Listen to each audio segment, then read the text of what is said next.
আসসালামু আলাইকুম ওয়া রাহমাতুল্লাহ। প্রিয় দর্শক, ইয়া যাল জালালি ওয়াল ইকরাম 11 বার পড়লে কি হয়? খুবই দামি এবং খুবই গুরুত্বপূর্ণ একটি আমল আজকে আপনাদের সাথে শেয়ার করতে যাচ্ছি।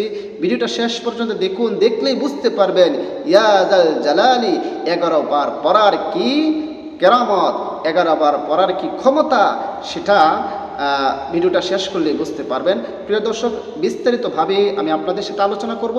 তবে আলোচনাটা শুরু করার আগে আপনাদের কাছে ছোট্ট একটা রিকোয়েস্ট, যারা আমার চ্যানেলের মধ্যে নতুন আছেন অবশ্যই চ্যানেলটি সাবস্ক্রাইব করে পাশে থাকা বেল আইকনটি বাজিয়ে দেবেন। প্রিয় দর্শক, মহান আল্লাহ পাক রব্বুল আলামিন পবিত্র কোরআনের মধ্যে কি বলেছেন জানেন? আল্লাহ পাক রব্বুল আলামিন বলেছেন ওয়ালিল্লাহিল আসমাউল হুসনা।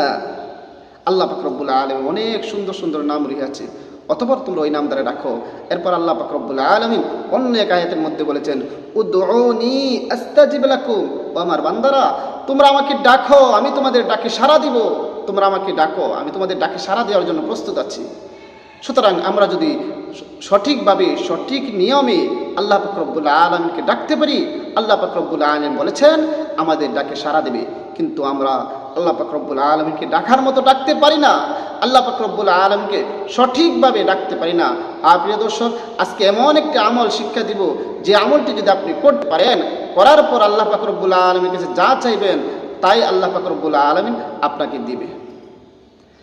সেই আমলটি কিভাবে করবেন, কখন করবেন, সম্পূর্ণ আলোচনায় ভিডিওর মাঝে করব।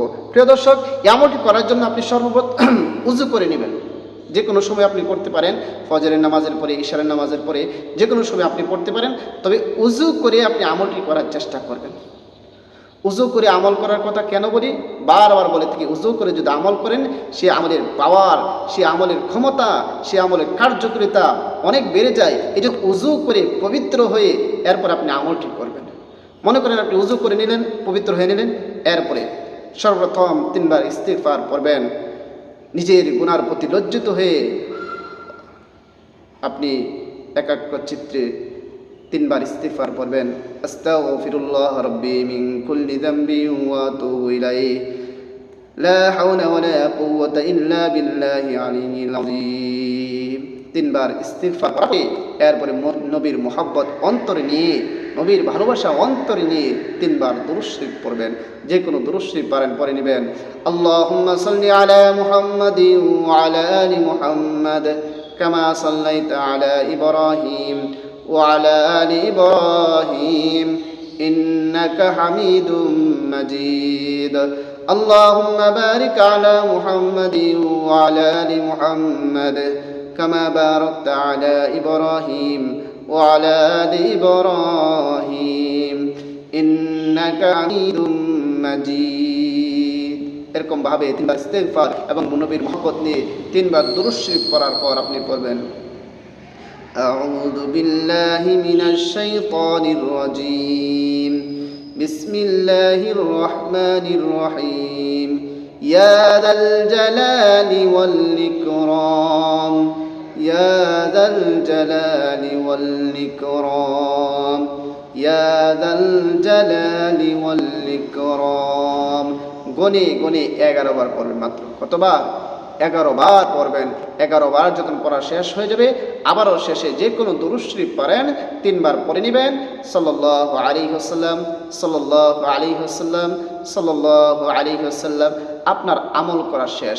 এখন আমরা জানবো এই আমলটি করলে কি হবে, কি লাভ হবে, কি উপকার হবে। হ্যাঁ প্রিয় দর্শক, এই আমলটি আপনি যতটুকু পারেন সম্ভব হলে ইশারের নামাজের পরে নিরিবিলি স্থানের মধ্যে বসে আমলটি করার চেষ্টা করবেন।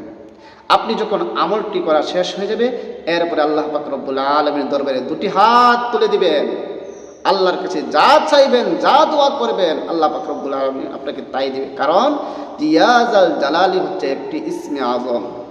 আর ইসমে আযম দ্বারা যখন আল্লাহ পাক রব্বুল আলামিনকে ডাকা হয়, আল্লাহ পাক রব্বুল আলামিন সেই ডাকে সাথে সাথে সাড়া দেয়। সুবহানাল্লাহ। এই জন্য এখানে বলা হয়েছে ইয়া যাল জালালি হচ্ছে একটি ইসমে আযম। ইয়া যাল জালালি ইসমে আযম। সুতরাং এই ইসমে আযম হওয়া হিসেবে আপনি যদি এটা আমল করে আল্লাহ পাক রব্বুল আলামিনকে যা চাইবেন, আল্লাহ পাক রব্বুল আলামিন আপনাকে তাই দিবেন। আল্লাহর উপর পূর্ণ আস্থা রেখে সহি শুদ্ধভাবে আপনি আমলটি যদি করতে পারেন, অবশ্যই অবশ্যই আল্লাহ পাক রব্বুল আলামিন আপনাকে তাই দিবেন যা আপনি আল্লাহ পাক রব্বুল আলামিনের কাছে চাইবে। কারণ ইসমে জাতের আমল করে কেউ যখন আল্লাহর কাছে চায়, আল্লাহ পাক রব্বুল আলামিন বান্দাকে দিয়ে দেয়। প্রিয় দর্শক, এই সহজ এবং দামি উপকারী আমলটি বেশি করে শেয়ার করে দিবেন যেন সবাই আমল করতে পারে। আর আপনারা আমল করবেন। আর কে কে আমল করতেছেন অবশ্যই কমেন্টসে জানাবেন। আর সবাইকে অসংখ্য ধন্যবাদ ভিডিওটি দেখার জন্য। আসসালামু আলাইকুম ওয়া রাহমাতুল্লাহ।